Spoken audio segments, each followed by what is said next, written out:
Hey everybody, welcome. Here's the next edition of Pirate Life Podcast with Tait, Fletcher. And I want to thank sponsors and helpful, lovable people that are out there in the world, like floatclinic.com. Have immersion tanks, isolation chambers. You can Google all that stuff and find out more about it. But went last week, I'll go again tonight. And they're not only really the nicest folks on the planet, they also make their own tanks, and so they make them to their specs and comfortability. They can make them for your house. They have a great place down in Torrance, and does a lot of stuff just not only mentally and emotionally for you, and like a centered meditation kind of that happens, a deep into relaxation that I'd never had before.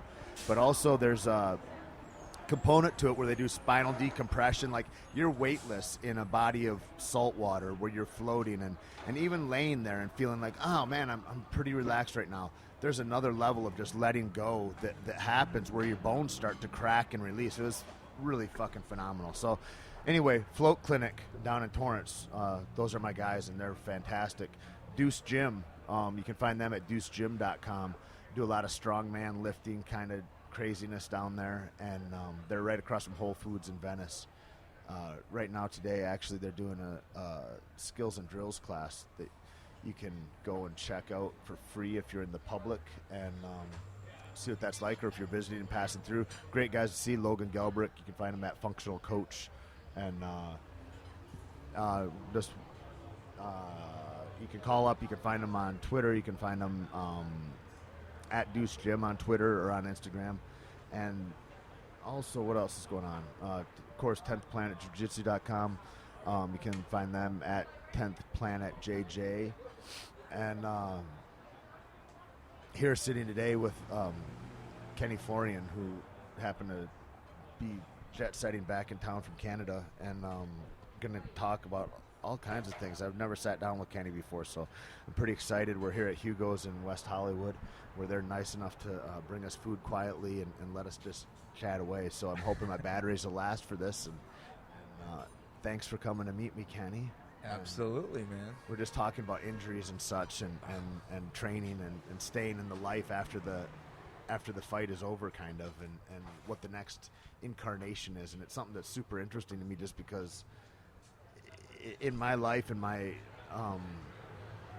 kind of evolution, I guess, is like, what's the next thing for fighters? And you see all the different choices, the myriad of avenues that the guys go down post, and what you've done is tremendous and really admirable and unprecedented, I would say, to go in from where you were as an athlete to what's happened. And especially, the other thing I want to touch on, and I hope I don't forget because I've got all kinds of brain damage and ADD and all that, but is that, the course you were on in school before you went into fighting, and go, maybe this is an option for me, and so I guess maybe that's a good place to start with, like, you and your brother and growing up in martial arts and where all that began for you.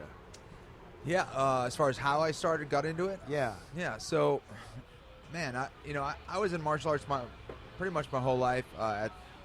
My dad got into judo, pretty heavily, and he kind of was a big believer in martial arts, of what it does for you, physically, mentally, spiritually, and he encouraged us all to learn the martial arts. So we always kind of had that influence, and I got into other sports when I was growing up. I was in a large family of 4 brothers and one sister, but amongst the boys, we were fighting all the time, like literally. What do all your brothers do?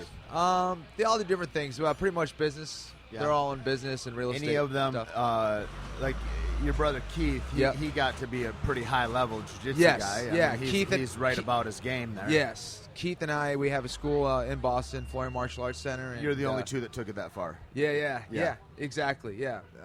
Well, actually, no, sorry, I'm lying. My youngest brother, he fought a few times. He's undefeated in MMA, but didn't really take it as seriously, I think. So, but yeah, he was definitely involved with martial arts, but I felt like he had a whole lot of talent that he didn't really fulfill. But anyways, it's got to be a pain in the ass being your younger brother, though. Yeah, maybe. You know maybe, what I mean? Like, it's a lot to follow. You and Keith. Maybe. I feel like, we all felt like he could have been way better than us. But I see that a lot, though, guys with natural talent like that are like, kind of good. Whatever. Right. You know what I mean? They kind of just. I know. It's disappointing. It's hard to get those guys to work hard. It really is, man. Love and passion is the most important thing for me. I feel like in making an athlete successful. You know, if they have that, then they're going to work their asses off. But yeah, you know, and so I got back into it in college. I was at Boston College playing soccer, and had a few buddies who. Actually, one buddy. So you were on a the team. collegiate soccer player. Yeah. God damn. Yeah, so I was playing soccer. That's kind of what was really occupying most of my time, my whole life, you know, up into my 20s, and found out about this Brazilian Jiu-Jitsu thing and got hooked. And I felt like, you know, anytime I was playing soccer, I had this mistress on the side that I was thinking about, which was Brazilian Jiu-Jitsu. I was obsessed with it. Literally, there's not one day that I haven't since I started that I can't think about it. Yeah. It's crazy. So, and then that eventually led to competing and I wonder if other dudes jiu-jitsu. do that. Like if other sports, like dudes that play hockey, do they dream about hockey? 'Cause you don't talk to any jiu-jitsu guys that got to be like, right, like even a high-level purple belt or more that were like, yeah, I don't dream about it ever. It's like every fucking guy all the time, is like, man. Yeah, I have dreams about it. It's crazy. It's awesome. It's crazy how it takes you over, man. Yeah. So yeah, and that eventually led to competing in Brazilian Jiu-Jitsu, and then I'd say, let's try a fight. Did you go to Brazil? I did. I lived in Brazil for 6 months. I went to Brazil several times. Rio, to Rio. I've been to other places, but as far as most of my training was in Rio, and just amazing. Man, I loved it. It's beautiful there. What was the most harrowing experience you had in Brazil? Oh, okay. Well, I took the bus into the wrong part of town. Yeah, or exactly. All of a sudden, run the favelas. Oh, fuck. There's a couple. One, I almost died off a cliff. Pedro de Gavia, I fell head first off of a cliff, fell onto a ledge. If I didn't fall on that ledge, I would have fallen hundreds of feet and would have died for sure. Crazy. So I slipped and just went down this incline. That was kind of crazy. And the other one was the police officers were scarier than anybody else, man. Yeah. I was in the cab coming back from competing in a jiu-jitsu tournament in the Worlds, and we got pulled over. These cops had like a little blockade set up and pulled us out of the car, and they pointed a machine gun at me. Yep. And like, all the cops are laced with machine guns. Yeah, They all have and a it's strap. crazy. Yeah. It's one thing to kind of draw your gun, but when it's pointed at you, Yep. it's a completely different Yep. feeling. Like, oh, there's and, some intention here. Yeah. So I was that was a little scary, but oh well. They That stole was our the money, thing. and that was it. I was in Bel Air's Ranch, and we went up. I don't know if I think it was 02 maybe, Yeah.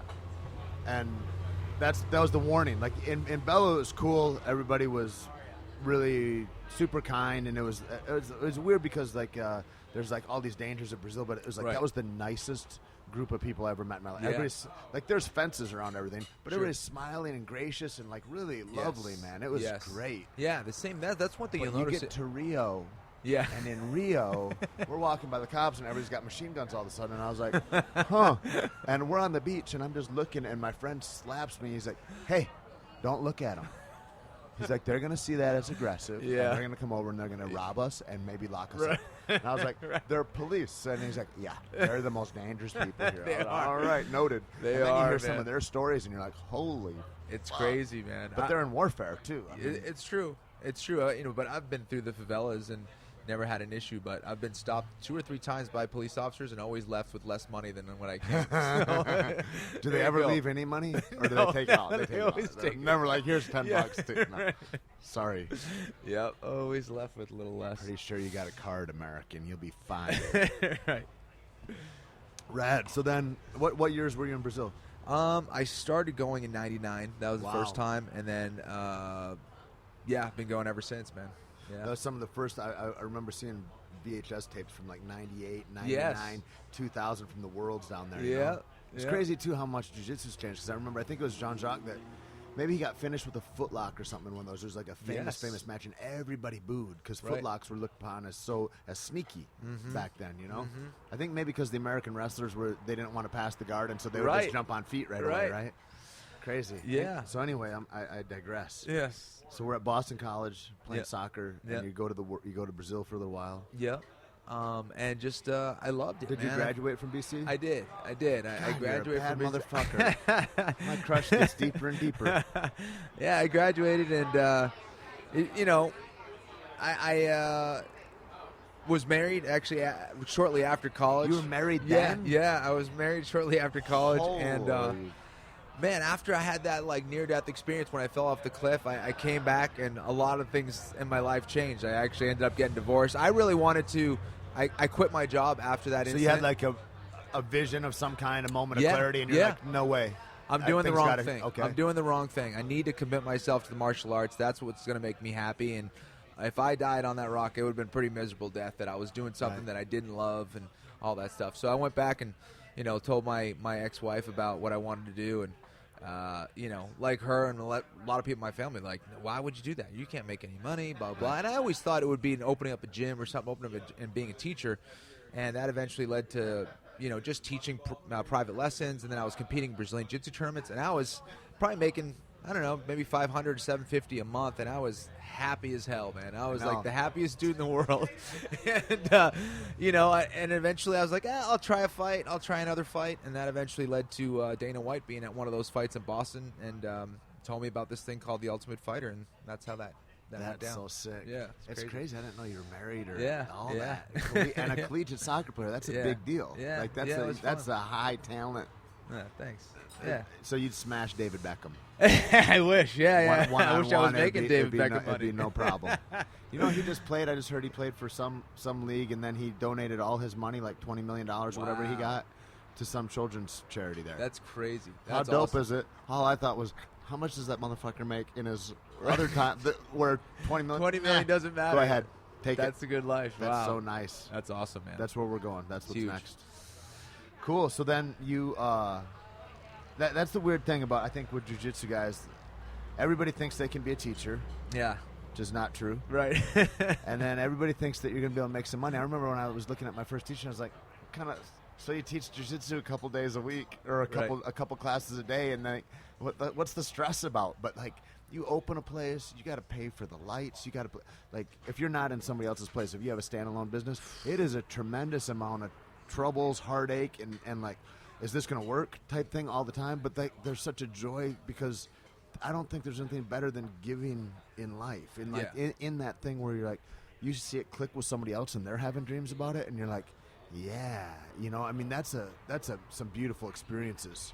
There's no doubt. And even, at our gym in Boston, you see guys who come in kind of, they don't really greet anybody. Their eyes are down, and, and you see the way that they change. All of a sudden, their head comes up, the confidence. They look you in the eye when they shake your hand. All these things changed my life. Changes their life, man. And same with me. Now, I really don't know what I would have done without Brazilian Jiu-Jitsu. I wouldn't have been as happy. Certainly, I don't think I would have pursued life with as much vigor as I did. There wouldn't be the happiness. It's like, when people say, "Oh, I don't know what I would do with," it's like, well, you'd have been a fucking lawyer, or whatever. Like, people are like, that looks like an awesome life. But that's the thing, dude. As I was just at this Coachella party last weekend, and there's these guys, and they're hammered drunk, and it's 11 in the morning, right? And one dude's like, I just want to do coke off your beard, and which is the second time somebody said that. That's to me, weird. Which is really weird, right? I'm like, you're the second dude, and this is not as good a story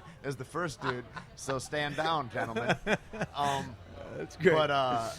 But after a while, and like this kind of inebriated talk, I'm like, what do you guys do? Like in Oxford button-down shirts, the whole deal, very prim proper with your fucking Dockers on and whatever, dude, and your sensible shoes. And he says, "Oh, I'm a lawyer in the Bay." And I go, "Oh," and then I look at both of them. There's like 3 dudes and a girl, and I was like, "I'm like, you too?" He goes, "Yeah, me too." I'm like, that's insane. How awful is that? And they're like, it's pretty fucking awful. And I was like, why would you do that? And they're like, want to make partner. I'm like, right. That's the only thing those guys say. Sure. I want to make partner. And I'm like, so you got, I said, so let me break it down, because I had a friend that tried to do this. I'm like, you got a 5 to 7 year window where you can make partner, you get used, you eat shit for all those years from whatever big law firm it is or whatever. And then if you don't make partner, you go downhill from there. It's like you're a B movie, you're a Steven Seagal actor at that point. Like you just go into and they're like, yeah.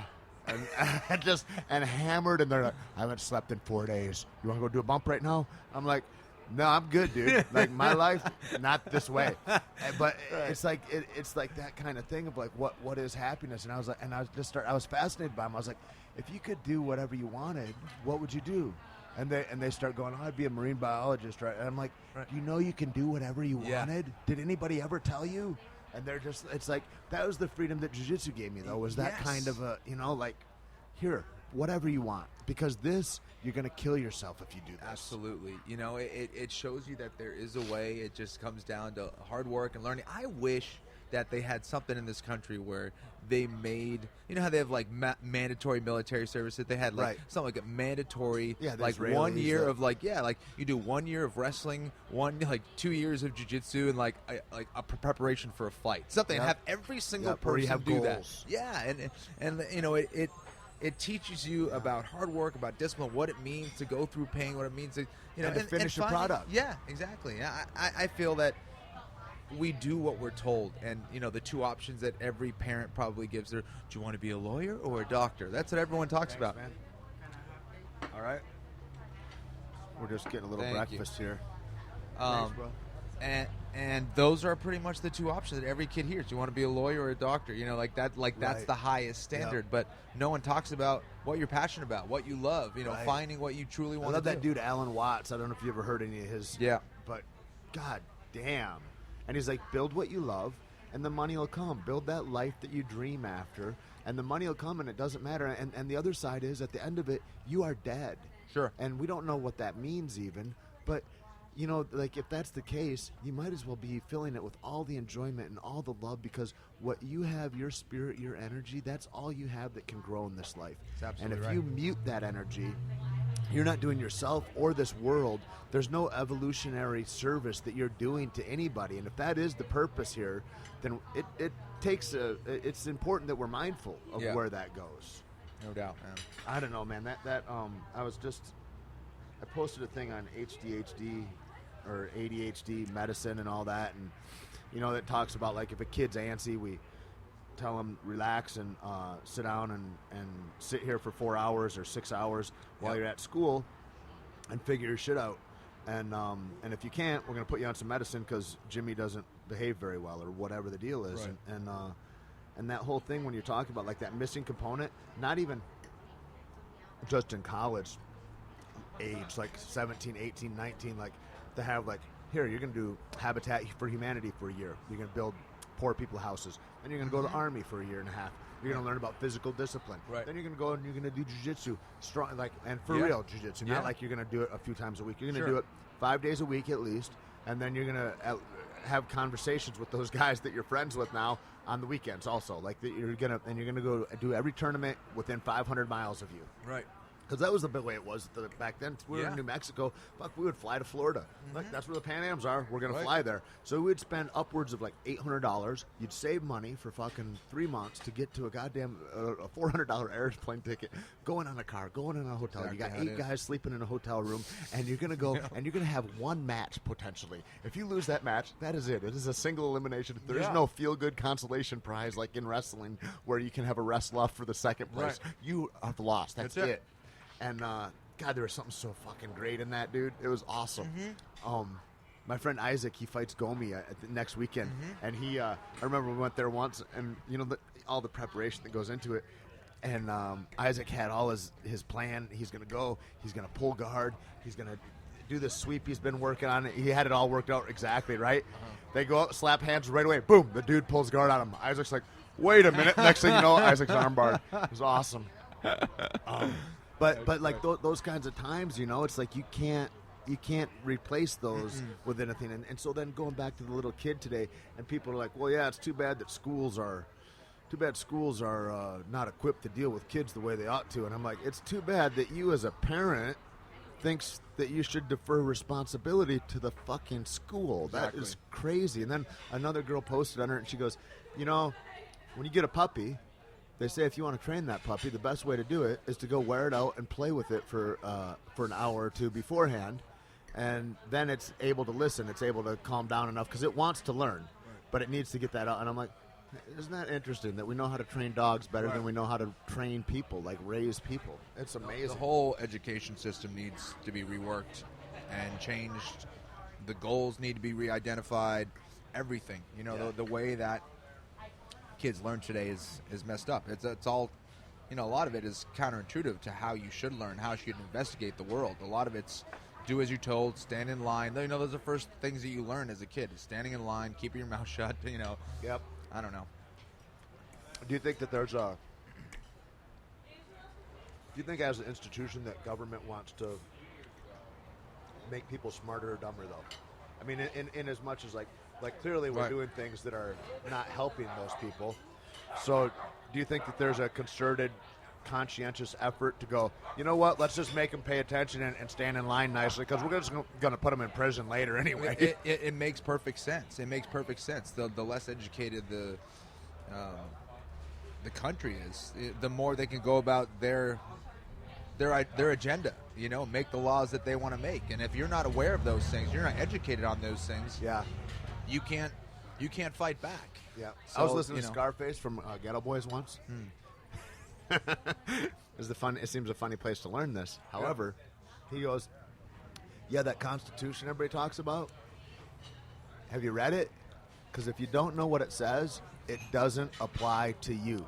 And it's like, if you don't know the rules of the game that you're in, I mean, that's another thing. Go to any jiu-jitsu tournament and go ahead and you got a Brazilian ref and you're a guy that's just trying to get points and win a fight. Like, you are never going to get a decision in your favor, Like, and if you know what it is and you're able to talk about it and have a platform for that, boom, now we're talking. Now we can go somewhere.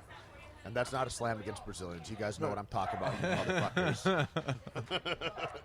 And so does everybody else.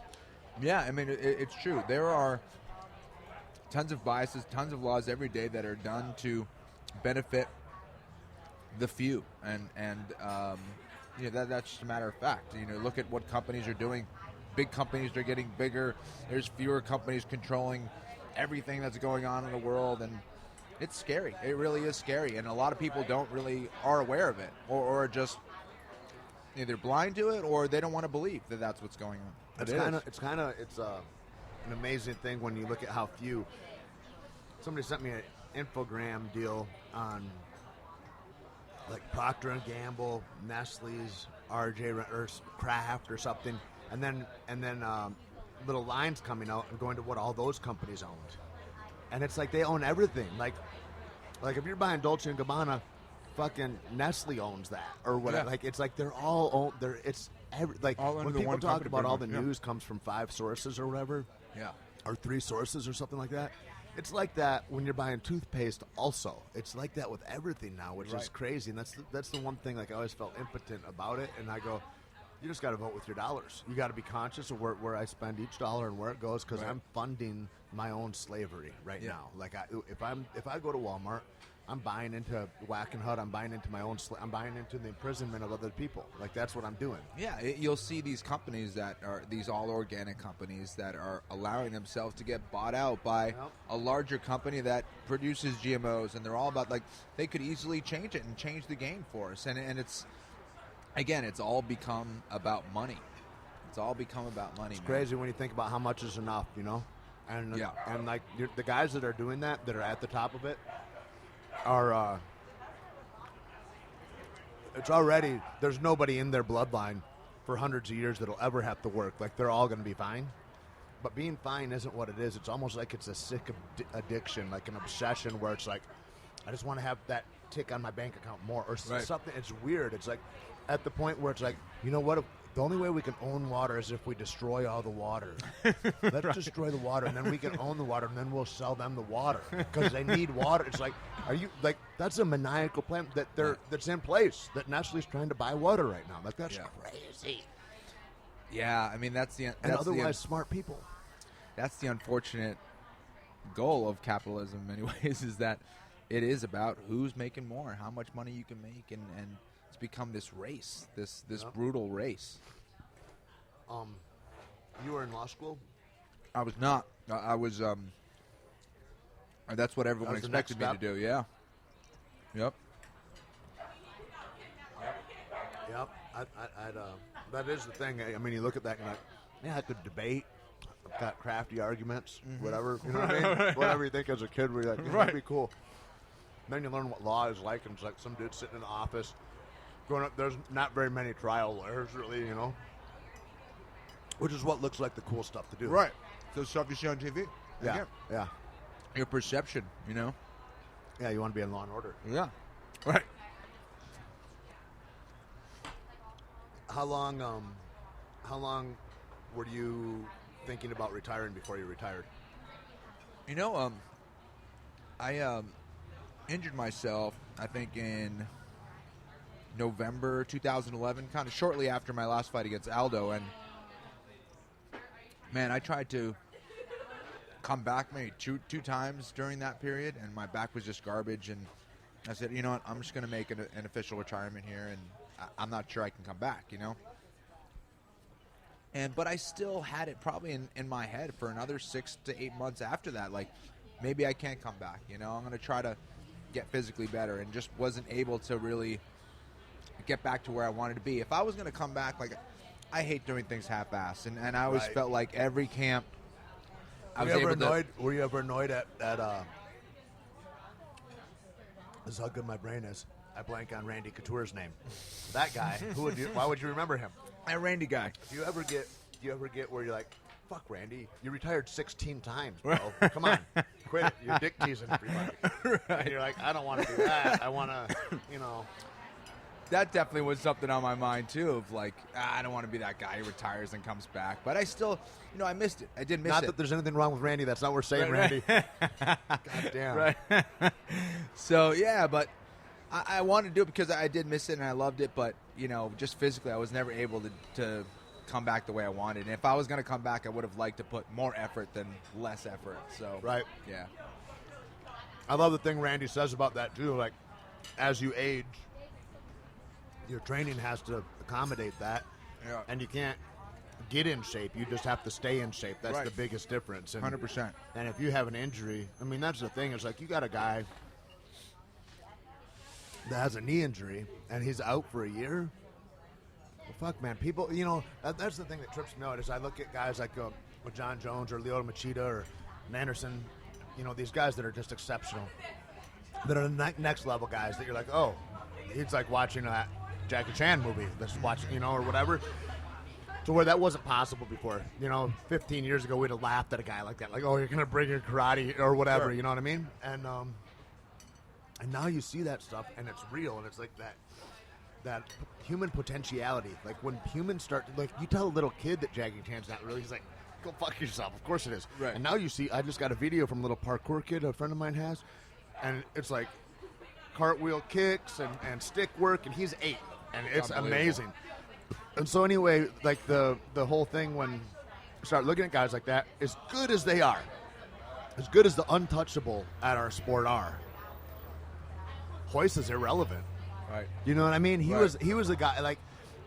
So in 5 or 7 years, the Lyotas, John Jones, Andersons, irrelevant. Right. You'll be commentating. You'll go, well, yeah, he couldn't really compete at the sport in today's in the way, you know, and evolution will take place that quickly. It's true. It's totally true.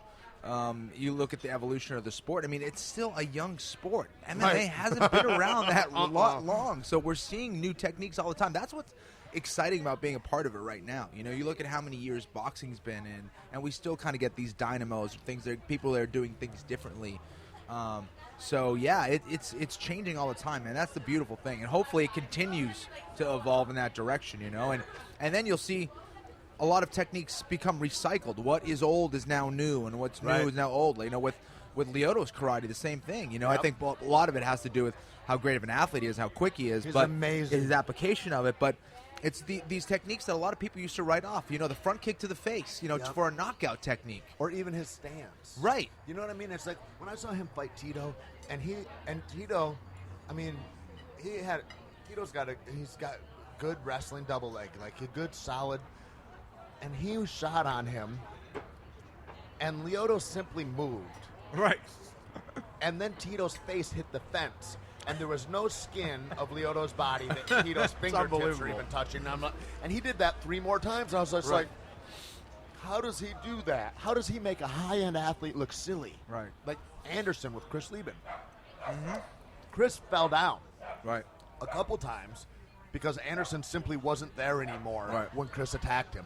And that, you're like, that is a high-level badass motherfucker. Yeah. And and he doesn't even know where Anderson is right now. Like, that kind of stuff. And then when you think, that guy that's amazing everybody will be he doesn't exist anymore, sorry. Mm-hmm. And that's a beautiful, wild thing to me, because I used to think jiu-jitsu lived in a box. Right. Really, until Eddie Bravo, really. I thought, oh, well, it's this. There's a Kimura, there's a backsweep, there's that. You know, and a lot of the teachers are like that because they don't fucking know either. Like, you think a black belt is all about something, but unless they've got a real innovative mind and they're willing to grow and progress more and more, like a Marcelo Garcia type or something, they're just like, they're a fancy blue belt. And maybe that negates it too much, and I certainly don't mean to, but it's like there is that aspect where anybody stops learning, you become regressed, right? Yeah. And so that whole thing of looking beyond that and going, where can it take me, and where can it go, and then the whole world opens up. And that's why with the internet and all that shit, I think, and kids looking at that and going, yeah, Jackie Chan's real, yeah, fucking right. They're going to start doing that. You're going to see motherfuckers levitating and spinning. Seriously. Here's a 720 spinning kick, and I connected everyone in his face. It's ridiculous. I mean, even the Showtime kick with Anthony Pettis. Like, I don't think there were many people even drilling that, let alone people who are like, yeah, I'm going to try that in a fight. That would be like something I'd like to try. And Anthony Pettis pulled it off in the 5th round to win the fight against Benson Henderson for the belts. It's those insane. Moments like that. When you look at, I was always wanting to do this. Like those moments to talk to the athlete and go, when you had the idea to go, what was it? Like, and have a snapshot of that moment. Right. What was in your mind right then? Right. And because a lot of that is like, he has trained that. Like, that might have been a thought of his, but then when it was go time, like, you have to have the reaction that it's like, now's the time, especially against the Benson Henderson. Like, right. Come on. Yeah, it's insane. And there are times, it's beautiful. There's been times where you get to that, a lot of people say the zone or whatever it's called, where you're just kind of reacting moment to moment, and that's the most beautiful thing. And I've maybe had thinking like about one it, fight. it's too late. Yeah, exactly. And that's actually in science. They say that the mind that's thinking is 300% slower, 300% slower than the mind that's just doing. Isn't that crazy? And that's crazy, And that's so what if you're you a slow starter in a fight, right? How about that? Yeah. You know what I mean? A lot of guys are like, oh, until I get cracked in the head one time, I don't really think that I'm in it. And then I'm like, okay, and you're like, maybe it behooves us to learn. Like, do you think that's possible? Like the guys that are, I always look at like Jardine and Vanderlei. Mm-hmm. And Vanderlei is not a slow starter. Right. I think ever maybe since Vitor, when he was 19, ran at him. And, you know what I mean? Can you train differently? Can you make a guy that's a slow starter a fast twitch banger right out of the gate? And I think there's certain things you can do. I think are we limited by certain genetic factors? Yeah, but the way that you train someone definitely is a factor of changing their default mode. And I think that's a lot of what it is what you do in default. If I do something to you and you're used to doing a certain thing, you will do that for real. You mean like the way an NCAA champion wrestler, he's dedicated to having a stand-up fight with a guy. Right. But he starts to feel outclassed, he's going to shoot a double leg. Right. That's his instinct. Exactly. Right. Okay. Exactly. And then you always will revert to your default. You always revert to your instincts, and you just need to train those instincts in the fighters, There are certain triggers, and you just do it over and over and over again. And some people work well. Some people could see something, like I assume John Jones is like. He could see something probably on YouTube and go and replicate it in training that day. Dude, I hate him. He goes, I don't know, it was like, I think I was helping Keith get ready for a fight or something. It was one of the last, I wasn't training much anymore. I'd go down for camps, but yeah. And John comes. I go, hey, because I just watched him with Stephan Bonner. And I was like, just mouth open, like, oh my God. Right. You see those throws, it's like, and then I'm blown away by the throws. And then he's hitting him with the elbow like it's a jab. Right. And I was like, you fucking kidding me? And so then when I met him, I was like, hey, I know a lot of wrestlers in New York that are good wrestlers, It's a good wrestling state. Where'd you learn the Muay Thai, though? Like, because I know, like Tom Watson is going to Denmark. Sure. And fucking, yeah. Kyle's going to go to Thailand. And right. People go places. Oh, I'm going to go up to San Fran. I'm going to go, whatever. And he goes, yeah, he says, YouTube.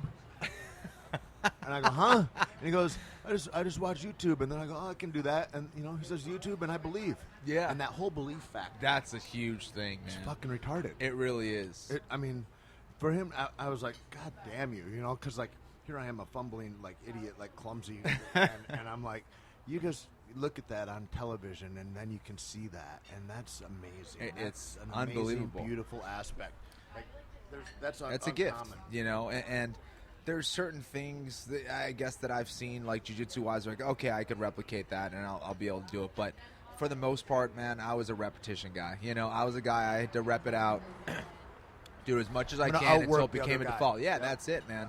You know, you know, and I think it comes down to both, certainly. You know, you got to have those guys who can do that stuff. But I think the faith is a huge difference with John Jones, of his belief in himself and his belief in his abilities and his ability to just go out there, and the fearlessness of going out there and trying those things. That's another thing. Just like, I'm going to do a spinning elbow right now for the knockout. Give it a whirl. Yeah, and I'm going to try it. Yeah. You know, and screw it. And that letting go in the cage, that's such a tough thing. The letting go. You know? That's why when guys are talking about, oh, he's a different guy, you know, different guys show up to fight on different days, and it's like, for sure. And how do you then, as a coach, take a fella and make sure that he can replicate what he's been doing in training, or what he did in his last, you know, how do you get him in that headset between fucking girls and jobs and all these different pressures, maybe injuries, like, that's a whole different conversation. It's nuts, man. Certain people are just are born competitors. I don't know about born competitors, but I think just they have the right they shine attitude. Under the lights. Yeah, when the lights come on. Yeah, that's it. And you know, there's so many thoughts. Obviously, you know, getting out there in the cage, there's a ton of things, you know, and some of those things are doubts, and the ability to delete those doubts, or just free your mind and delete everything in your brain and just go out there and let your training guide you. I think it's like a microcosm of what we were talking about earlier about doing what you love in life and being free to do that regardless of like, I have this finite little animal gorilla brain and I'm going to try to plot a course with it. You know what I mean? Through this cosmos of life. Yeah. Which is a huge mystery, which we put mythological stories on so that we can understand it. Right. Whether it's Jesus or whether we're playing to Neptune about the tides. Like, we just have a lack of understanding about Neptune. Or if we're in a video game. And now we call it whatever. Yeah, you know what I mean? It's like, we get into this idea of, like, we want to understand this and we don't. And I'm trying to plot my life out. Instead of, the more I've looked at live in appreciation and run after your joys and try to help people, like just those three things, man. Yeah. Fucking things open up, and it's the same thing in that microcosm of the cage. Who's it shine on? The guy that can let go. Yeah. You know, I mean, you see guys that just believe and let go, and I always look at Diego Sanchez as my go-to guy, I think of in that way, because there's nobody that believes like Diego. Yeah. You know what I mean? And that it's such a beautiful, pure example of himself that he just throws out there, and I really appreciate seeing that, like, as a bystander, as a spectator to the sport, to like, those are the things I appreciate in the fight, you know, is that kind of struggle and that where their minds are in that way. Because that's uncommon, man. It's unbelievable. It's inspirational, and it shows you what you're capable of doing. And a lot of it, well, all of it, is your mindset, your decision, making that decision, not doing it half-assed. Deciding, this is who I am, this is what I'm going to be, this is what I'm going to accomplish, period. This is what I'm going to do right now. That's what I've been thinking about commitment a lot. Like, all these girls, you know, I don't know if you're on Facebook much, but motherfuckers be talking about commitment. Like, you need to get yourself a man that commits. And I thought, oh, you need to fucking eat rocks until you die.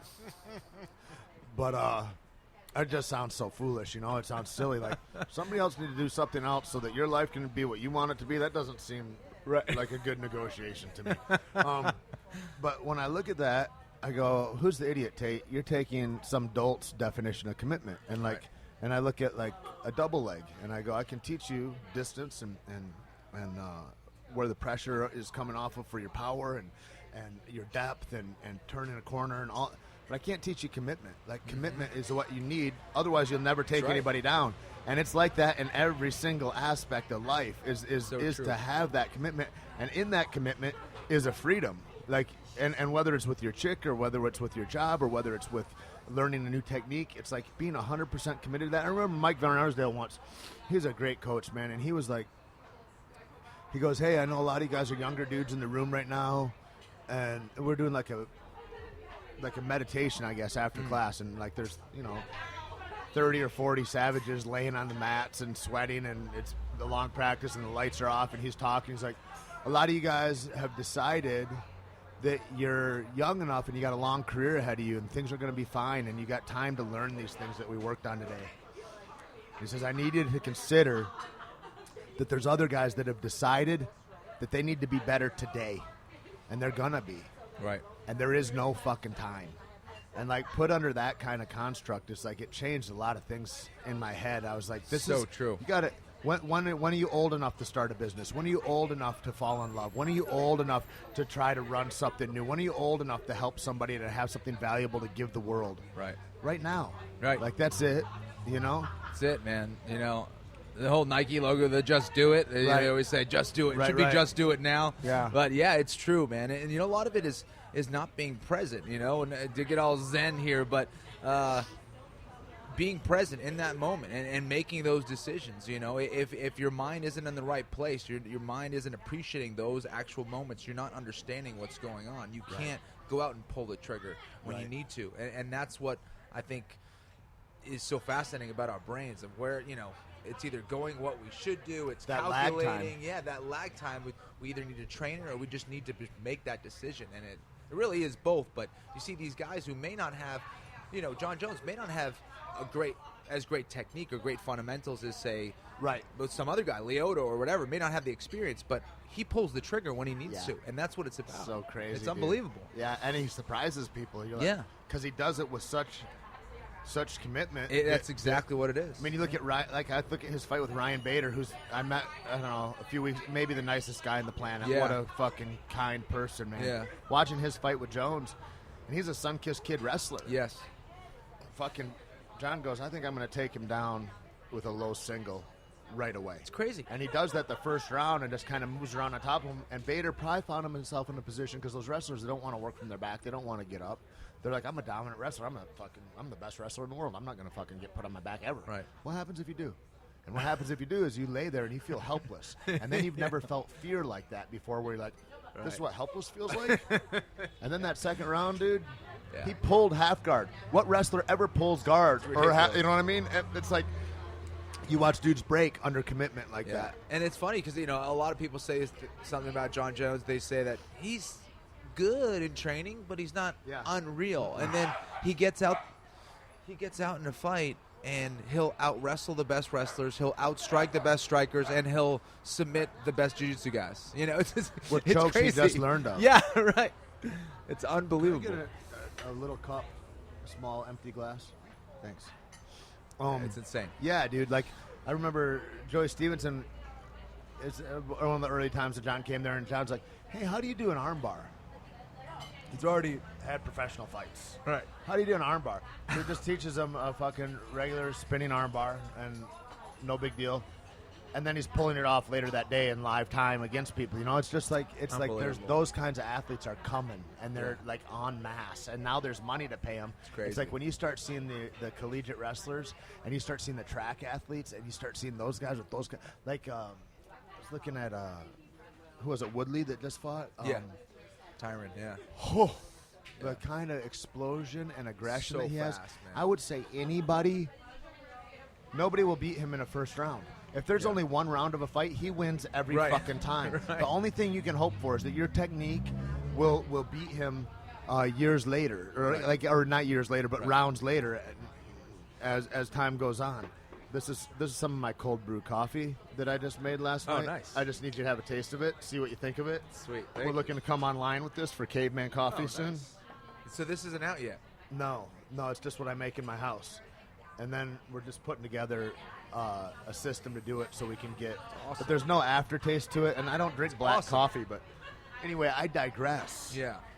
It's awesome. Love it. I forgot where I was, which leads me to the next topic. Yes. Is explosive athletes that. Like you look at that, like you can't. I don't care what kind of drugs that they let guys do or anything. You can't compete against that kind of athleticism. That's a gift. You know, that's a different kind. And if there's a cage full of those guys, and that's what's coming is athletes like that with gas tanks and with technique. Holy fuck, man. The world just exploded. The evolution is crazy of not only the techniques that are evolving, but the athletes. And then when that merges finally, you know, in another 5 or 10 years, whatever, with insane athletes. Like, you know, when John Jones and the Tyron Woodleys and the George St. Pierres become the norm, it's going to be like watching superheroes go at it. Exactly right. It's totally going to be like that. It'll be like Wolverine versus Colossus, and you'll be like, seriously right now? Fucker's got adamantium? Right. And it's legal? It's crazy, man. What do you think about drugs in sports? In any sports, like whether it's biking or they need to make a decision, either allow it across the board or don't. Like, you know, with like either whether the TRT thing or that's like pretend steroids. Right. So funny. Right. Exactly. Either they should. No, I'm sick. You're 26 years old. Serious? Yeah, you're one of how did all these super athletes that are 26 all get sick at the same time? That seems odd. Exactly. What did you guys do early in your life? Yeah. Anyways, I mean, they either should allow it or don't allow it. You know, right. And if they don't allow it, instead of doing, then you never work again if you get caught, right? You know, or something. You know, there's got to be something that's real. And if you're going to do testing, it probably should be random, and that's the best way. You know, that's just the best way to do it. So yeah, that's my take on it. Yeah, man. I feel like it seems weird that we say, yeah, go ahead, take fish oil. You can go ahead and you can have protein supplements. You can go ahead and do that. You can go ahead, like, all that shit is performance enhancing. But then, like, you get to weed, you're like, nope, not that one. Like, I don't know that helps anybody. But, like, it seems weird, like, the randomness of the chemicals that they choose and why they would do that. You're right. Crazy. You bring up a good point. Like, where do you draw the line as far as what's performance enhancing? Is a supplement? What's the difference between a supplement and, you know, a PD, and then, like, let's say, whatever, all the different drugs. Well, where do you draw the line? Yeah, and now we're saying that TRT is fine because those are naturally occurring in the body. Those hormones, it's not like using DECA or something. That's not, of course, that wouldn't be legal. Right. But it's like, that's it seems insane to me. It seems like it's a troubled system. And also, I'm a goddamn American, and I want to see a guy hit a fucking baseball 3 miles. Like, I don't mind seeing that. I want to see that. I want the guy that's pitching that ball to be scared. Like, if that's a line drive, I could die. Right. Like, I want that. I want to see that. I don't know. Call me an asshole. But people love world wrestling. It's not because they're like, ooh, it's awesome. I love a guy in war paint. Yeah. It's like they love to see a big, huge gorilla freak doing some athletic shit. It's true. I mean, I don't know. I think if you put that in real fights, that's another thing. What do you know about worked fights? And not in the UFC because they wouldn't do that, of course. But in any other leagues that go on, I mean, it's been known to go on. Dan Severn way back in the day. Yeah. Maybe some Yakuza might have done some things. Right. I heard, in Pride it happened a lot. No offense, Yakuza. I'm on your side. Right. What do you do? Win or die? Right. I'll take the or losing or dying. That's right, whatever. Yeah. Yeah. Right. Yeah. It's man. That's got to infiltrate every sport, including the UFC. I guess. I guess I would always think about, like, what would you do? How could you stop a fighter from betting against himself? Like, you know what I mean? Yeah. Like, here's $100,000. Bet it on me. I'm going to throw the Did you see Nogueira fight Heath Herring in San Jose way back in the day? Yeah. Like, I don't know, a few years ago, I guess. Yeah. And he basically knocked Nogueira out. Nogueira was down on the ground. I think in the end of the first round, maybe. Okay, yeah. And fucking screwy, like didn't have his head together at all, couldn't really get up. Right. And he circled him. He didn't engage him on the ground. He let him recover fully. Let him get up. He didn't throw another strike that round, nor I don't think the next round. Huh. Like it was the only time I was like, I'm watching a guy consciously finish a guy and then go, oh no, fuck, I fucked up. Man, I gotta and go I'm back like, and did watch he this. bet his whole house on Nogueira to win that fight? Or what? Right. Because it was his first fight into the UFC from Pride, I think. I think that was Heath's entry. I don't know, it's a trip, And that's the thing, too, is like you're in a sport where there's not enough money to be made for guys. It's like, guys go, oh, shit, I can buy a house, even a modest house, like a 200-300, wherever. And then if they don't work, if they only get one fight that year instead of 3, they don't make mortgage payment. I mean, it's like it's not the kind of acclaim that other sports have, where it's like even if you're in football, there's a minimum wage for those athletes, and there's a pension. Like, there's none of that, which is it leads to like maybe some unscrupulous things. Now, boxing, those greedy pricks, when they throw a fight, fuck those guys. Jesus Christ, you got $80 million, you asshole, for an evening of playing a pretend fight. Come on. Yeah, and the guys on the undercard, of that boxing match, making like $500, $1,000. No kidding. What the? Yeah, that's true. It's crazy. Yep. There's quite a discrepancy. Yeah. But it's America. Fuck yeah. What do you think about training? It's like I've been seeing a lot, and I guess the conversation that I've been having a bunch with guys, and like I don't know anything, but like you're maybe one of the smartest guys that came out of mixed martial arts. I think like you're not only just in the way your worldview is, but you're also scholastically, academically on the higher end of a lot of guys, and then experientially, you put yourself in positions where you're able to grow at a fucking really fast rate comparatively to the rest of us, as far as being in conversations with real bright people. And that being said, what about coaching guys and mitigating brain damage in athletes and coaching for safety? Because right now I'm seeing a trend in the UFC. There's not a Matt Hughes anymore, or there's not John Jones would be one of the longer running guys right now, really. It's not like there's not a lot of guys that are in there. Diego, one of the longest running fighters right now, right? Yeah. There's not a ton of guys, and I feel like Dana's consciously moving away from that. He's like, hey, we got shows 3 or 4 times a year where I'm making guys stars on Fox or FX or whatever station he's on. And then I don't need a bunch of guys that have worked a contract to make even as much as 20 and 20 or 30 and 30 or whatever rates that those guys are getting paid, which is, by the time you're making 30 and 30 or something like that in the UFC, you've had 10 fights in the UFC. Right. Like that's what most people don't know. It's like, it's not like everybody's getting, you get a half a point on pay. That's like 4 guys, that are there. So as far as lengthening careers, that's of utmost importance. And then also it's of the utmost importance even after guys retire, so that they don't kill themselves or that they can't learn a new trade to go into or whatever. And what do you think is a smart way to train? I mean, we know that the old shoot box way is not the way. Right. So it's a balance, man, because, first, number one, should be the safety of the fighters, right? So you should teach, your fighters to be, to have incredible defense, to have excellent defense, to not take a lot of shots. Mike Tyson said it best. It's not the tough fighters that have a long life in this sport. It's the smart ones, and that's absolutely the case. You don't want a guy who's going out there and taking a beating. He's just not going to last very long. Your chin only has so long Mike to go. Tyson and the new way he went in a career right now. Oh man, it's so beautiful, man. He's a smart dude. Guy. He's a lot of guys who really don't realize. Very much so. Yeah, and. But at the same time, as far as marketing yourself as a fighter, you need to have an exciting style. That's what people are going to pay to watch. So, Chuck Liddell changed that for everybody. Right. They're like, I want to see that in every fight. Yeah, and then sometimes people just take it too far where, okay, I'm going to just go freaking head first, and if he hits me with 3 shots, I'm going to try to hit him with 4. And there's those people who kind of go a little too far, and you'll have 3 exciting, fight of the night bonuses or whatever it is, but what happens after that? Right. So there definitely needs to be that balance of being able to, first of all, know how to market yourself as a fighter. That's your business.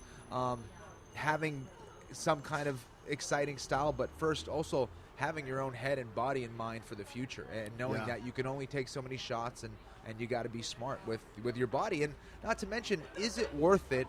Is it worth being a champion in the UFC or wherever it is, in football or whatever, but not being able to think? And when you're 40 or 50 years old, getting your, having a steak smoothie, because you can't eat it any other way. Exactly.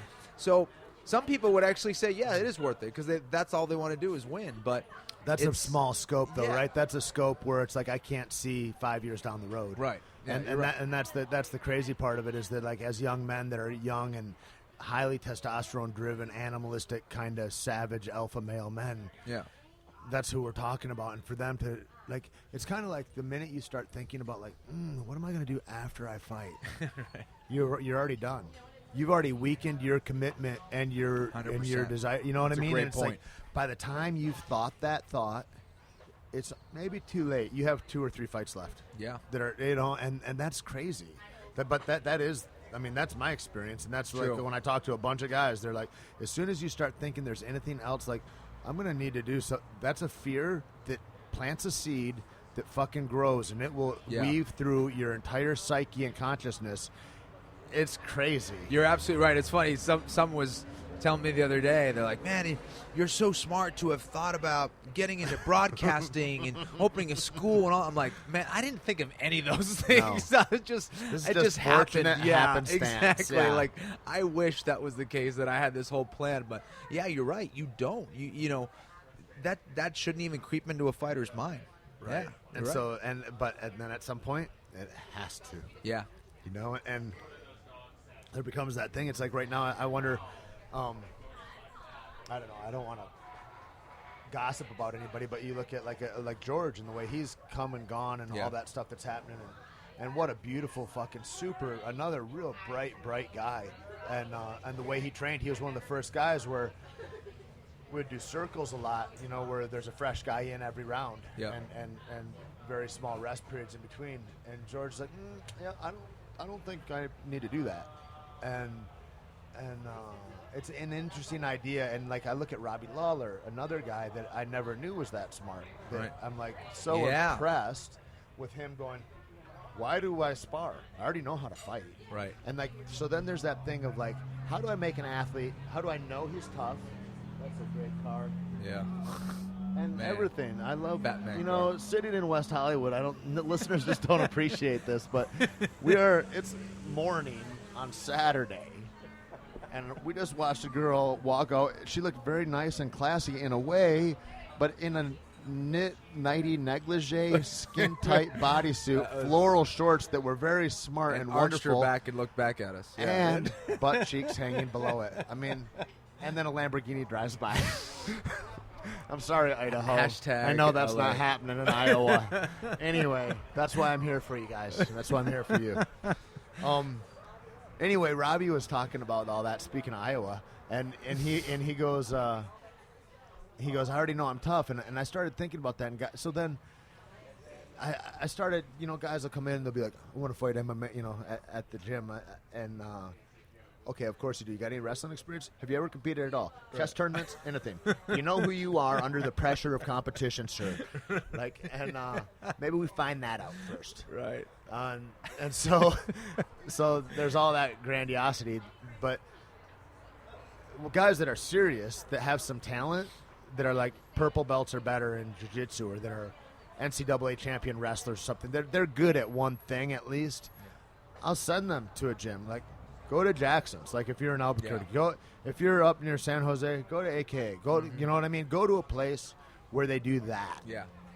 But if you suck at everything, go get really good at something first, because you won't be respected in that gym. You're going to get beaten out. It's like the really good wrestler, he gets touched up on striking day. But then people go, oh, my God, he's a really good wrestler. Then the really good striker's like, I need to learn that. And then they all help it. There's a symbiotic relationship, right? You got to have that. But, like, you can't get good in those fight gyms is what I would say. And people might argue me on that. You're right. You can't get good. What you get is tough. What you get is timing, maybe. And what you get is endurance of going under pressure. I become this person, and those are all valuable to know. But it's very difficult to get technically better in a fight gym. You're absolutely right. You know, a lot of those guys would get broken before they even would become good, because either physically they'd get broken down or mentally they'd get broken down and go, you know what, this isn't for me. But it's like throwing a baby into a racetrack. I mean, like, go ahead and race that dude. Well, what's going on? Why train harder? You know, that's not what it's about. You can't do that. They need to have those other skills. So either you integrate them into just kind of the common classes, the non-fighter classes, so they learn how to hit pads. They learn the fundamentals of keeping their hands up and chin down and all those things before you throw them in. No matter how good of a wrestler they are, you don't just throw them into MMA sparring, because that's when you get, you know, You know what impacts happens? on the brain and all that stuff. And not only that, but if I'm looking at the total guy as an athlete, if I even give fuck all about his brain and his health, even just looking at him as an athlete, I degrade his wrestling by doing that because I make him question his shot. Because he gets hit with a knee when he's coming in one time, that fucker hesitates, and to hesitate is to die. Right. And so there is all of that. Like I don't know. I just encourage anybody starting. I'm like, make sure you do 100 jiu-jitsu tournaments before you ever consider fighting. Make sure you do a couple smokers. Get in, you know? You're absolutely right. You know, my coach, Faraz Sahabi, big believer in that. His brother is supremely talented at all different aspects, but he won't let his brother fight a pro MMA fight until he has a certain amount of amateur fights, a certain amount of wrestling matches, a certain amount of jiu-jitsu matches, a certain amount of boxing, kickboxing, whatever he can get in various aspects. Day and age. Yeah, you can. And, you know, it's funny. Tait, I don't know why I'm thinking about this, but, like, I'm getting married in October, so I always think, I don't know why I always think about this, but I always think about if I were to train my son, of how I would train him.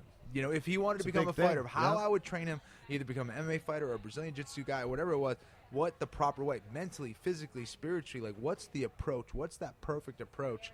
And when you start to think about that, you realize it's not an easy answer at all. There's not a right answer. I look at Coach Jackson and his kids, and he'll have them hitting mitts and this and that, and then other guys that were at the gym, and I see them now on Facebook, and they're like, yeah, fucking little Bruce had his first boxing match, and you're seeing a 10-year-old or a 12-year-old, and he's got a bloody lip, and he's smiling because he wants to make Dad proud, and he's got and I'm like, I would never, as a loving human, put another smaller human into that fucking position. Right. That is crazy. Like, here's even a grown brain, we don't really know what happens. Here's a growing, developing brain. I'm going to go ahead and try to mitigate his learning a little bit because, I think he'll just be too smart. There's studies that say hitting a soccer ball has effects on the brain. So I would never ever. We know what football does. And my kid would have to love football. They would love, and I wouldn't want to stop them, but if they were dead set on doing it, I mean, I would be like, let's do gymnastics. Let's get body movement good. Let's really understand the body, get as strong as we can for how do we carry this body through time and space for the longest time possible. Then let's hit mitts. If you want to combat, like we'll teach you we'll teach you timing there. I'll touch you a little bit. We'll do that, but we're not doing any of that shit till you can choose as an adult. Like I'm not going to go and, I mean, the Thai guys. What's the oldest Thai fighter in Thailand? 13, 15. I mean, they've had 300 fights by then. It's crazy, man, and that's real. That's real, and that was one of the things that both inspired me, but it also kind of made me sick. That a lot of these kids, they leave their homes. Literally, their parents look at them. They go, well, you're 6, 7 years old. We can't provide for you anymore. Right. We're sending you off to be a hooker fight. Or a fighter. Right. Good luck to you. And whatever money you have, you give to the camp. Whatever you have left over, you send to us. So good luck. And you see these kids hitting the bags, and they're 6, 7 years old. You're like, what? That's amazing. It's crazy. That's amazing. And you think about the damage that they're going to have over on their brain over a period of time. It's sad. And you think about that when you talk about idiots in America. They're like, yeah, fight to live. It's my blood. It's who I am. It's like, you're a fucking asshole, and you don't get it. And you shouldn't even be allowed to don gloves because you demean the sport and everything about it, you honorless peckerhead. And then you got a kid like that who literally, because of poverty, this is where he is. He has to throw his body into the most vicious sport there is. Right. And his plan B, if he doesn't make it as a fighter, he gets thrown. He's homeless. He gets thrown out of the camp if he's not successful by the time he's 15, 16. I mean, that's nuts. Damn. So talk about that. A lot of these kids who they don't even want to fight. It's not like they make a decision like, yeah, I want to go fight. They're inspired by a champion and like, hey, have that conversation at 6 or 7 years old with your man. parents. But like, this is the last time you're going to see us. Good luck. The last time it's fucking daunting. I had a buddy of mine, and like, I grew up in Michigan, and one of a good job there. It's it's one of the poorest states in the country, and so like if you could get a job like on the boats or something, on merchant marine boats, it's fucking a good deal. And so friends would do that, and they'd travel the world on freighters, man, and they'd come back with stories, and I'd just be like amazed, like wild. And one of my buddies, he went to somewhere in North Africa, and he goes, dude, we went into port, and I see this little kid. He comes up, and he's fucking got no arm, and these beggars, And then I see, and another he's got a no leg, and another he's in like a wooden wheelchair, and I'm like, and he's like, and I thought everybody had leprosy or something. I said, well, is that what it is? Like, so, you know, because you hear like, I don't know, you hear about leper colonies or whatever, and I go, maybe that's it. And he goes, no, man. He says the families cut their fucking limbs off to make them better beggars when they're babies. So they do baby infantile amputations. Because that's as good as you're going to be. Here's the potential of a living human being as a baby. Is crazy. As much as you're going to be as a really great beggar. So let's make you as fucked up as you can so you can beg better. It's really wild, man. It's really wild. I mean, when you see things like that, you come to appreciate things, and you come to realize it's a whole different how messed thing. up the world is. You know, when you think about choices and you think about really being empowered and what that looks like and how to empower communities. And I remember a few years ago talking with Eddie, and Eddie was like, you know, you just got to vibrate on the same frequency as the universe is. Yeah. And he's like, and you can do that through sex, and you can do that through meditation, and you can do that through unconditional love, and you can do that through appreciation. Yeah. And with sex, it gets all mutated and all kinds of fucked up. I'm going, yeah, I know. And then unconditional love is like something like it's hard to be there for everybody like that. And then in meditation, you're only there for short times, but in every moment to appreciate those moments. And he says, and Tait, you're a guy that got pulled out of being a junkie, of being locked up, and like you get to be a professional athlete. Just that. Look at that. And he says, and then you get to be an actor or a stunt guy. You get to fucking be Joe Rogan's bodyguard. You get to like all this different stuff. And he goes, and he says, and even without all that, you live in America. And you get to pee in a toilet and flush it, and it goes away. Right. He's like, most people would drink that. Like they don't have, like that's where most people are at in the world. And when I go back to those conversations about like, here's how not some people, like, oh, those few it's like most of the population lives in conditions like that are fucking horrific. I was just talking about that the other day, just the how lucky we are, you know, and even people who complain here who have like, are middle class and have like two cars. They're like, oh, I can't believe that this, you know. Right, I have to go to work. I'm like, you don't have to do shit. Right. It's like Louis C.K.'s thing about complaining about our cell phones or our internet. We don't have Wi-Fi on the planes. Like, come on, man. Yeah. There's worse things. We get adjusted to things, Did man. Dana tell you what happened to the Malaysian aircraft? Because I know he knows. He knows where all the bodies are. I have no idea. My theory is there is no plane. That's what people said. And I was like, that sounds like the brightest thing ever. Yeah. You know why? Just based on this. Right. They fucking love crisis in Boston. Yeah. Those are the angriest fucking people on the planet. I readily admit that. They're horrific. Yeah. You guys, God bless you, but God, that's a terrible, racist, angry fucking place. Anyway, I was blown away because I'm like, we gave away after the bombing there. We gave away all of our rights. Like we gave away search and seizure. We gave away Miranda rights. We gave away illegal detention. Like all that stuff. We put tanks, like militarized tanks, in the fucking streets. Shut down the city.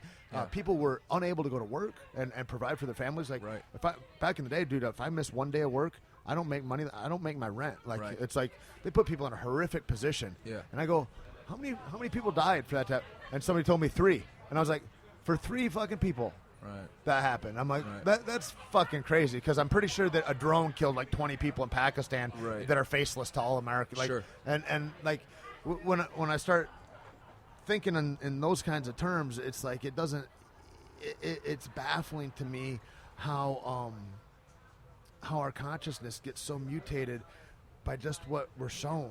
And absolutely, man, without a doubt. I'm reading a great book right now called Way of the Knife by Mark Mazzetti, and it's talking about all the spy missions and how the assassinations and the killings of the drones and all that stuff. And yeah, I mean, we're not exactly innocent here in this whole thing at all. And the way that the way that our government gets control is through fear. The way that anybody gets control is through fear. So the more that you can create that fear and get that panic going, you can control them. Right. You distract them. You know, if I tell you that there's a guy waiting outside your doors trying to kill you every day, you're not going to leave out your door. I can get you to do what I want you to do. Yeah, is that we have a ghost gunman, and the bodies start turning up, like that sniper that happened in D.C. a while back. It's like that shit. But like with the Malaysian airliner, I just remembered my point was like that they fucking interview everybody. Right. Anybody that was tangent to anybody that was a cousin 3 times removed from somebody that heard somebody got hurt. If you drove a car, you're an expert on planes. Not one Malaysian interview with any family member. So all those people died, and there's not one fucking interview with the survivor. Right. Maybe there's nobody that ever died. Yeah. Like, that It seems weird. Weird to me. thing, man. The whole thing is definitely funny. So Dana doesn't know. Yeah. So I bet he does know. He's just not saying. There's people above him, too. It's crazy. Huh. Now, the fights this weekend, Yes. or this last week that you just came back from, was the most exciting for you?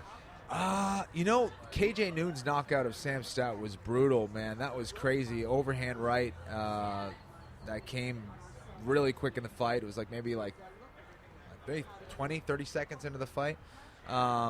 That was brutal. It happened right in front of me. It happened so quick, and Sam, really went out kind of bad. He was How long was trying to tackle the referee.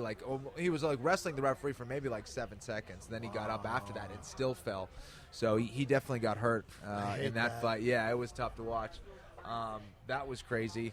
The no Cote fight was pretty good. I thought that the fans were really obviously behind Cote, but there was a great energy in there when they were fighting. It was back and forth. It was beginning of the round was Noke. Was the that end of the round Patrick's was first Cote. fight since Anderson?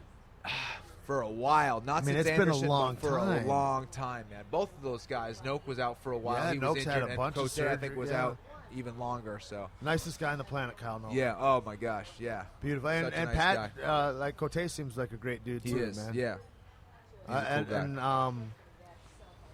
That breaking a hand and going through it, I mean, I look at the guys that do that, like him, like Uriah Faber. There's a handful of dudes that have had that experience where it's just it's the resilience of that is crazy. You ever read that Marcus Luttrell book, The Lone Survivor? Yes, yeah. And saw the movie the other So day. my buddy Logan, the movie was It's heavy. The last 15 minutes of that or whatever, I'm just like, yeah, that's where you kind of fucking sit in your I'm chair. sobbing. Yeah, I'm you're like, just sitting in your chair whoa, taking it all in. Holy fuck. Insane. Anyway, I got my cousin. She's married to she's this beautiful little girl, Chloe, and she's married to a Navy SEAL who's deployed right now. And he's coming back. He's going to go to SEAL Team 6, or he was going to try it. Yeah. There's another tryout. It's I'm like, what's Yeah. it like? She's like, it's like Hell Week times 100 or something, I Yeah, guess. it's I'm like, brutal. they already call it Hell Week. Like, how? What would? And she's like, they're actively fucking trying to make you quit. Yeah. And I'm like, that's crazy. So already a decorated combat experienced Navy SEAL, and then there's a group of guys that are like, our job is to try to make that guy quit. Right. And when you talk about what that guy is in that book, I'd just seen the movie, I didn't read it, but Logan was saying that. So Logan Gelbrick, who owns Deuce Gym, good friend of mine, man, and he's rad. But Marcus Luttrell's a real inspiration to him, and he goes, man, Marcus, he went to a talk and heard him, and he goes, or I guess Will Petty went and he was talking about this talk, and he goes, he talks about a part in the book, but he went into it live.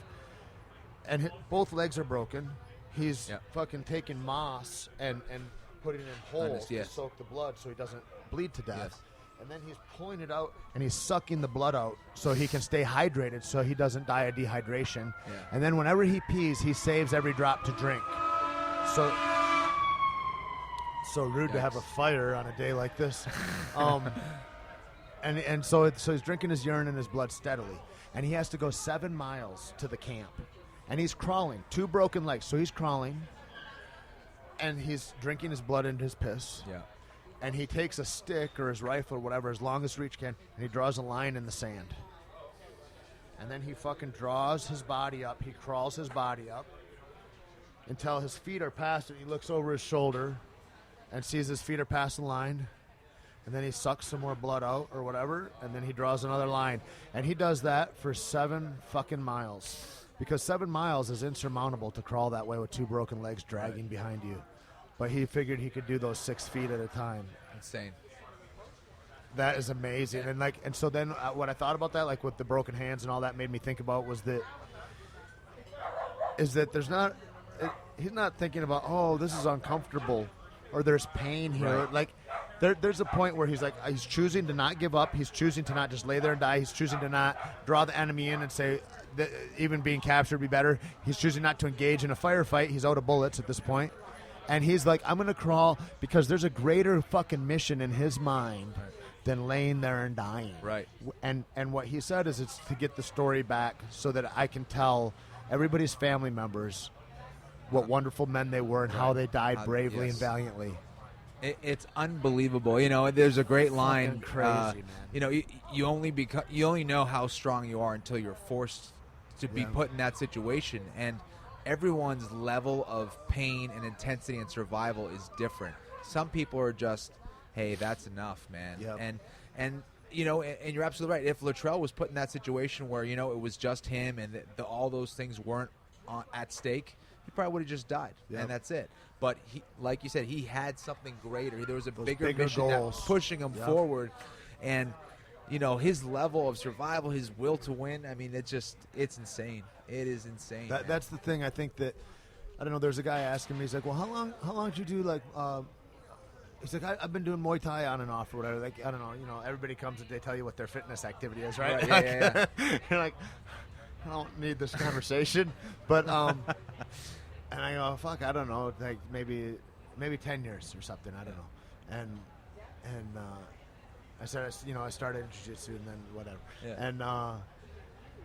and he goes, oh, because I've been at it for a few years, but I start and I stop and I start. And he says, how'd you just stay engaged all that time? And I was like, God, all of a sudden I was like, I'm glad I'm having this conversation because I'd never thought about it before. Yeah. I don't even know what kind of car that is, but that's fucking beautiful. Oh, that's one of those electric cars. Is it like a Tesla? Or? Yeah, it's very nice. Fuck you, Prius. There's better fucking cars out there, you scumbags. There's one way I know you're a fucking asshole, and that's if you got a fucking Prius. God damn it. You fucking people. That's as un-American as being a TSA agent. Go fuck yourself. I swear to God. I mean, I try to love most people, but you cocksuckers, you really fucking take the cake. Fucking snarky. That's sons probably of bitches. 70% of LA, by It the is. way. Yeah. I'm like, there's another one. People are like, dude, when are you going to stop noticing? There's yes, an they're army everywhere. of them, They're yeah. everywhere. Anyway, I guess I always had goals. Like, I always had another goal. I always had, I'm going to do this smoker, or I'm going to fucking go down to this gym, and I got to look sharp because there's going to be new guys there. Or I got this fight coming up. And that whole thing about those little, you know, biting off life incrementally and going, like somebody I was talking to last night, and she's like, I still don't know what to do. I want to fucking excel. I know I'm better than where I'm at. And then, fuck, I love those conversations, man. And she goes, I just don't know what I want to do. Right. Who in their fucking 20s knows what they want to do? Sure. All you goddamn teachers that are out there that are going, make a 5-year plan. Where would you like to be in 5 years? I'll tell you what, everybody that knew the answer to that when I was 15, they're all in a life that is miserable for them if they followed that plan. And my guidance counselor couldn't have been more wrong. And the thing about it for me is, like, while I don't know what I want to do, like, and there's a lot of time like that for me, I'm like, well, here's something I'm kind of interested in. I guess I'll try to get really good at that thing. And then at the end of it, if I don't know what I want to do more, at least I'll be good at something. At least I'll have another skill. And I think that's a lot of the thing that it is like, it's like I was working in a bar, man. At first I was in a classical literature program at a college in New Mexico is what took me there.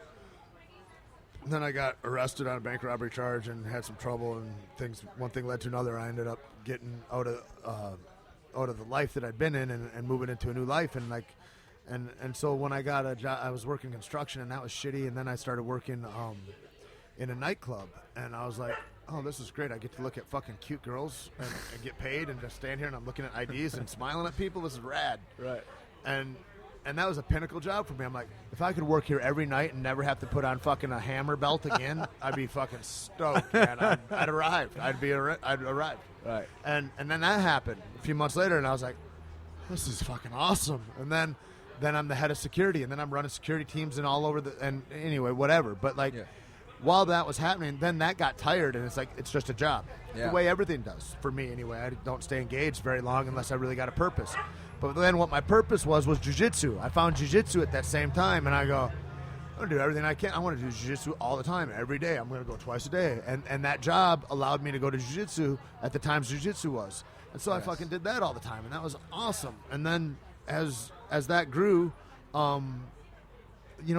I guess my point is like whatever you're doing that you're feeding yourself with, you better have an avocation that is like outside yourself, that's a higher cause, that's like, here's something I want to shoot towards, Without a doubt, man. When you're doing what you love, it creates harmony. So even peace. What you're doing right now, like people look at you and they go, holy fuck, awesome.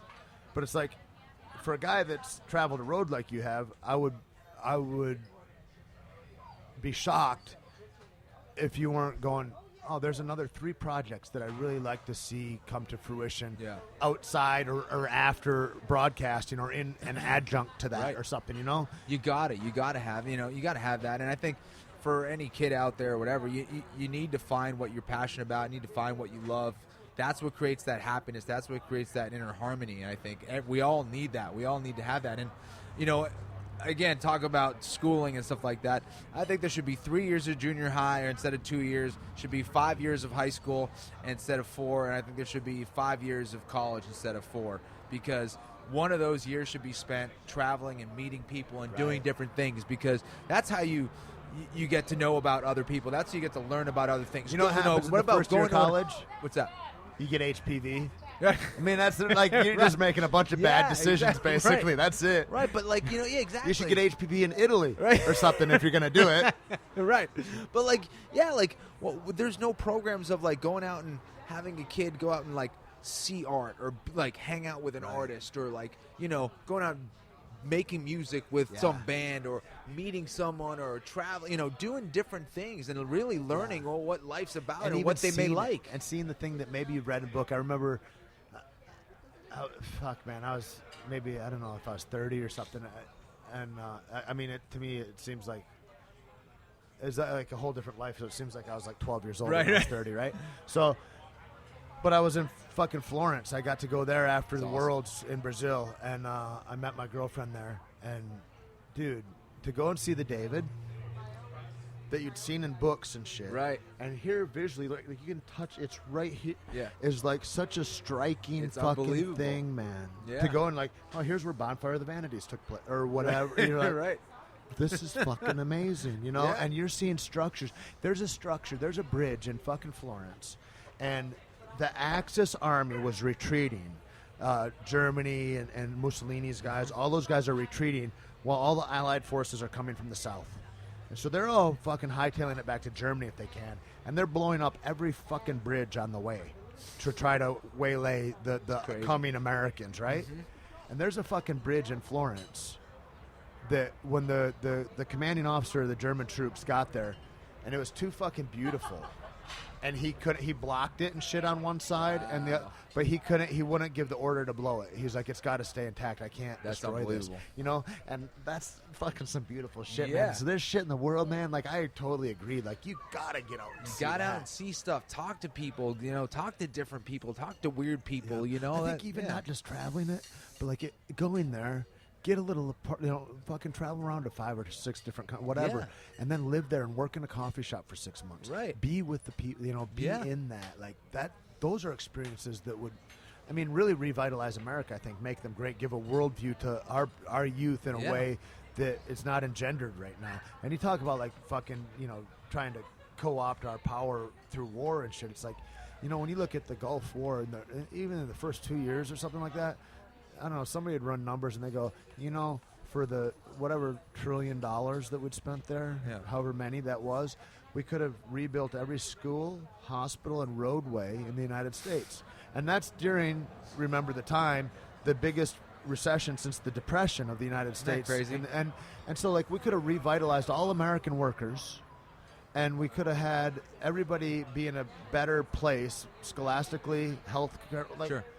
Fucking wild. And so the same thing, for a nominal cost, we could sponsor kids to do that, and in that way, it's I can't expect a government that's broken and that is simply a shadow of a corporate greed, which is all our government is, regardless of who you are, what well-intentioned. If you're above a mayor of a city, you're a cunt that has been sold out to the fucking to Nabisco or whatever. And that's what it comes down to. Well, why would they try to help out millions of people in the United States when they could benefit just a few? Yeah, you know what I mean. Why all that when money the could go payment is to the few. 100 people as opposed to 100 million or 200 the guy, million. The guy we need, the guy crazy. I keep thinking of all the time is like George Washington.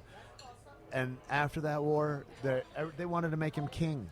They wanted to fucking give him a king, and he's like, no. That's what we. Yeah.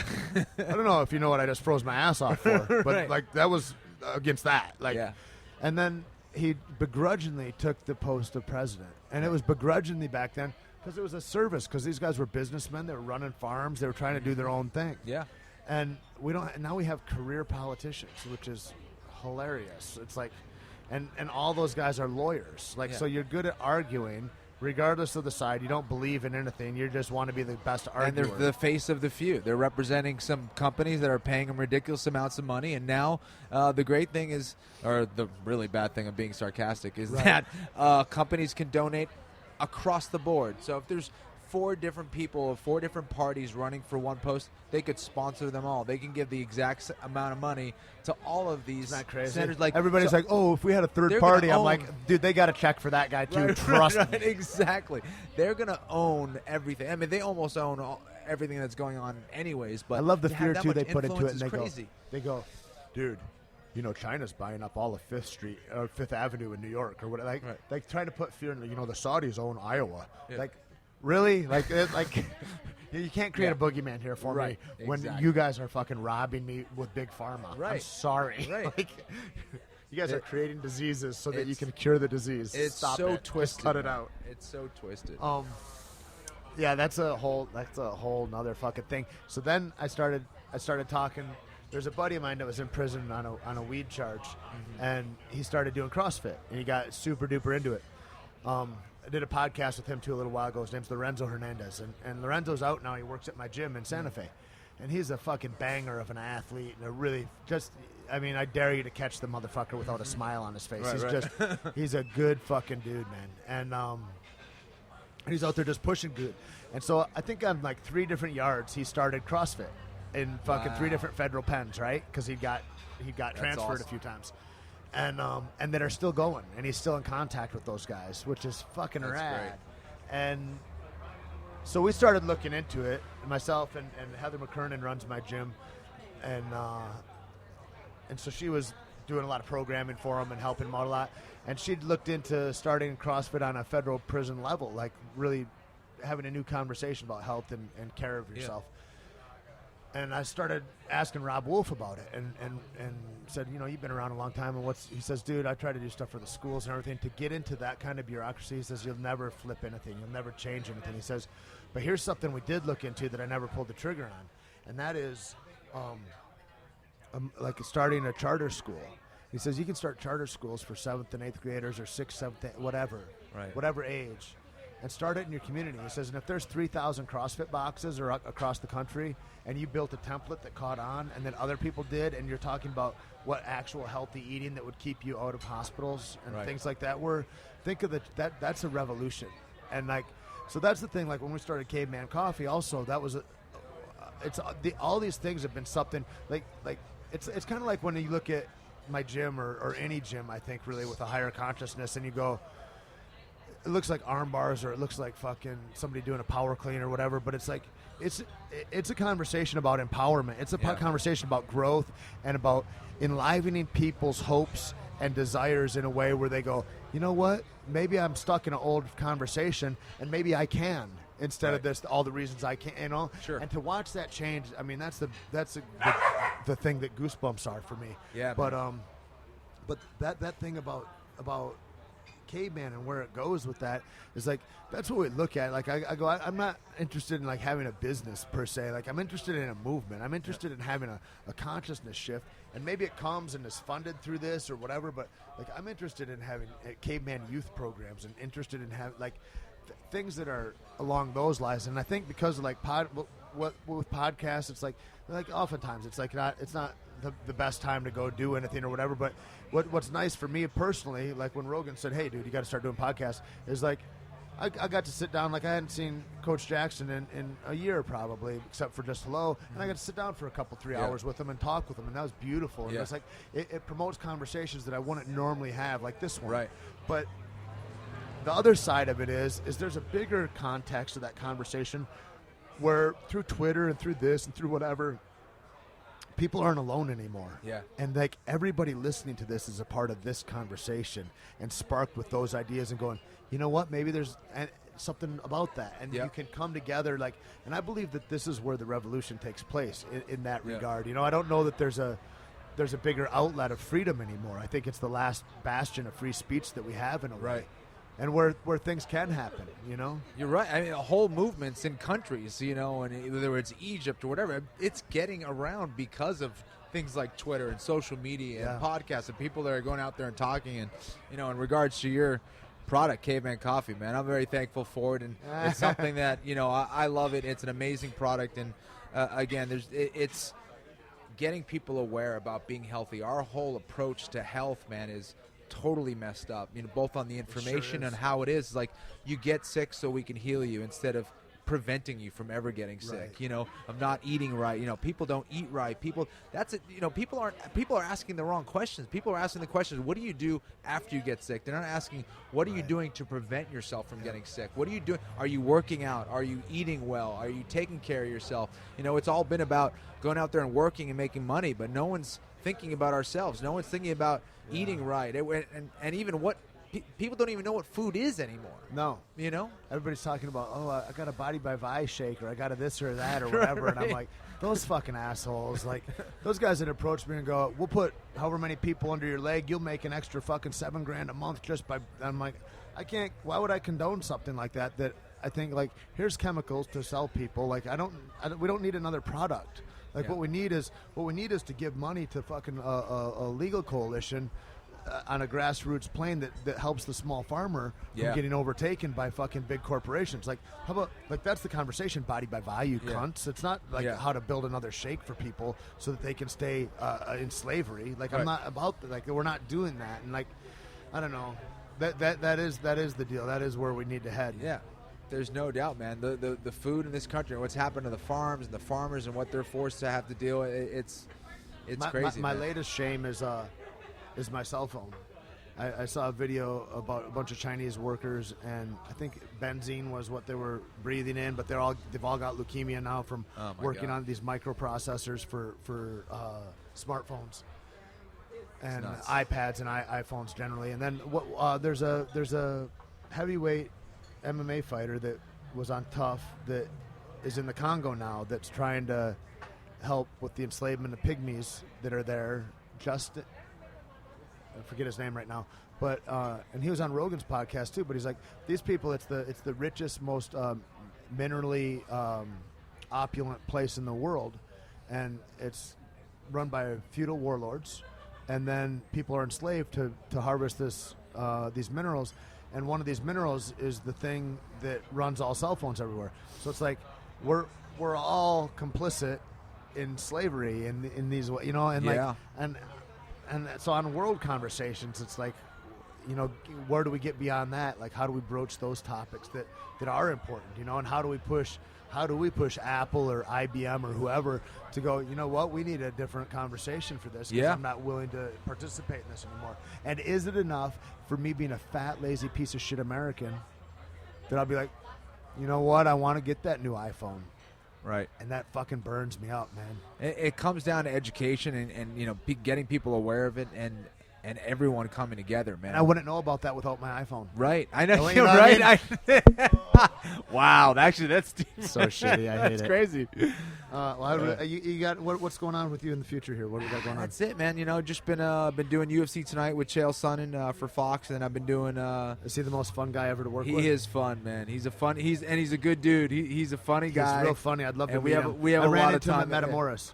Yeah. He just walking by and like, I never know if he's like, hey, how are you? And like, I don't know if you, like, I meet guys once and I'm like, there's zero possibility you remember me. Yeah. But man, he's fucking interesting. I love listening to him every time. It's got to be a hoot to work with. Yeah, I spent a lot of time with him, man. He's awesome. Is he full of pranks? A little bit. Yeah, we mess with each other a lot. Yeah. So yeah, it's fun, man. It's fun, and just doing the UFC commentary thing, man. Trying to stay busy and and having fun out here in L.A., man, enjoying the weather. Is Chael here too, or is he in Oregon? He's not. He's in Oregon. He's right now training in the OC. I think he's in Irvine right now, getting ready for his fight against Vanderlei. But with who? He's fighting Vanderlei next. No. But who's he's training. Sorry, at with Rain Bisping and with all those guys. Mark Munoz guys. Yeah. Cool, man. Yeah. Well, exciting, man, and congratulations on the marriage. And, Thank you. I had no idea you've got a beautiful actress as you caught out yeah, here. yeah, That's what every Boston boy wants. They want to come to L.A. and catch an actress. That's awesome, man. Well, it's great, and I thank you for taking time and all that, and I hope we do it again. Hell yeah, man. That was fun. All right. Thanks, everybody, for listening, and we'll talk to you soon.